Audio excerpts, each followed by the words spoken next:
پابکل شب ہے رہائی کی کرے تدبیر کون، دشت بستہ سحر میں کھولے میری زنجیر کون۔ پابکل شب ہے رہائی کی کرے تدبیر کون، دشت بستہ شہر میں کھولے میری زنجیر کون۔ اور یوں کچھ فیصلہ تو ہو کہ کدھر جانا چاہیے، کچھ فیصلہ تو ہو کہ کدھر جانا چاہیے، پانی کو اب سر سے گزر جانا چاہیے، پانی کو اب سر سے گزر جانا چاہیے۔ السلام علیکم ناظرین، میں آپ سب کا خیر مقدم کرتا ہوں۔ میں آپ کا دوست مبشر داؤدی۔ آج فنکار کے اس تیسرے ایپیسوڈ میں سواگت ہے آپ سب کا۔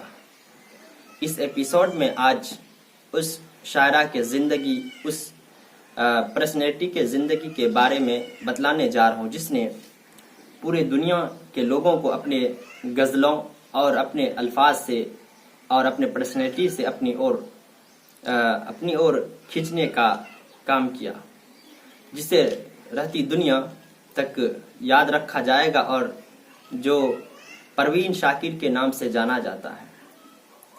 دور تھا ہندوستان اور پاکستان کے بٹوارے کا۔ بہار کے دربھنگہ ضلع کے محمد شاکر حسین پاکستان کوچ کر گئے اور ہمیشہ کے لیے وہیں کے رہ گئے۔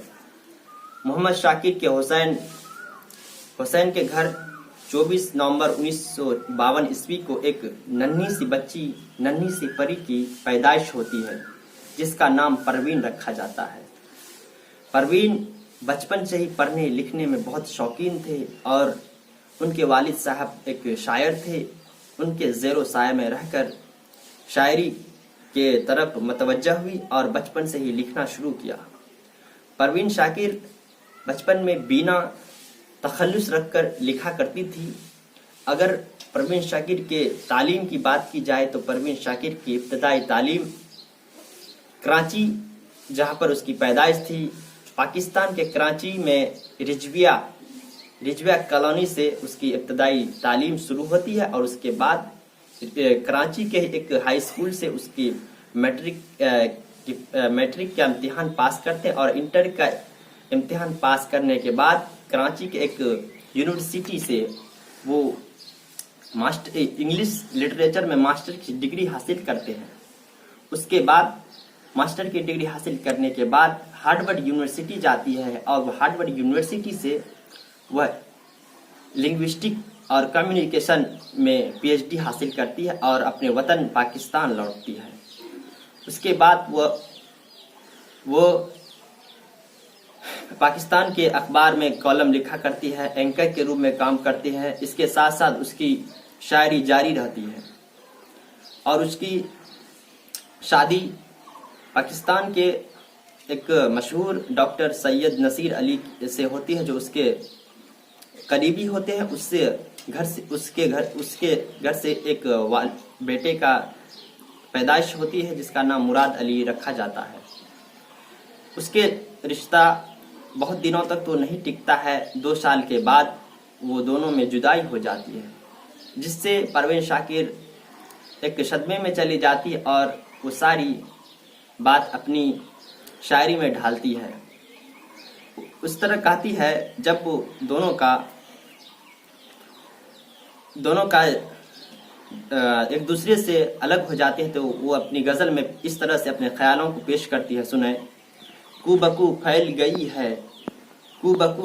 گئی ہے بات ہے شناسائی کی، کو بکو پھیل گئی ہے بات ہے شناسائی کی،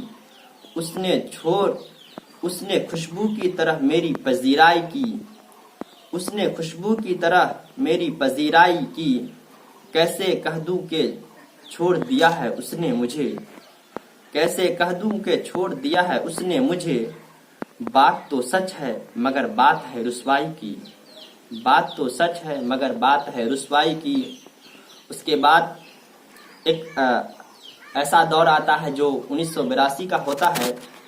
وہ سول سروس پاکستان میں سول سروس میں امتحان میں بیٹھتی ہے اور اس امتحان میں کامیاب ہوتی ہے اور اسے پاکستان کے کسٹم آفیسر میں اپوائنٹ کیا جاتا ہے۔ اگر اس کے ادبی سفر کے بارے میں بات کی جائے تو اس نے سن 1976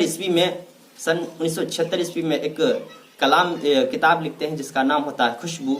اس سے اس کی مقبولیت حاصل ہوتی ہے اور اس طرح سے وہ پاکستان سے جا کر الگ ممالک میں کئی مشاعرہ اور محفل میں بھاگ لیتے ہیں. اس سے اس کی مقبولیت حاصل ہوتی ہے.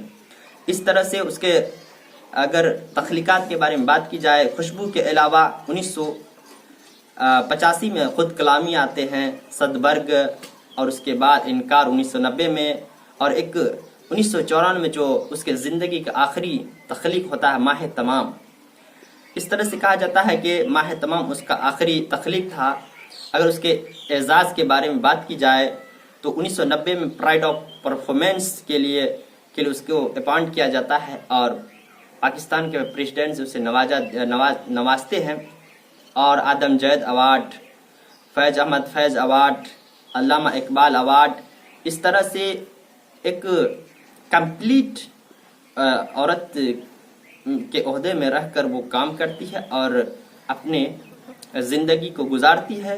ایک دور آتا ہے جب وہ ڈیوٹی میں ہوتے ہیں، وہ دور ہوتا ہے 1994 کا 26 دسمبر 1994 میں کار ایکسیڈنٹ میں وہ ایکسیڈنٹ ہو کر وہ فوت ہو جاتی اور اس دنیا سے الوداع کہہ دیتی ہے. دوستوں، اگر آپ کو یہ ایپیسوڈ اچھا لگا تو لائک، شیئر، سبسکرائب کریں اور چینل کو سبسکرائب کرنا نہ بھولیں. Thank you very much.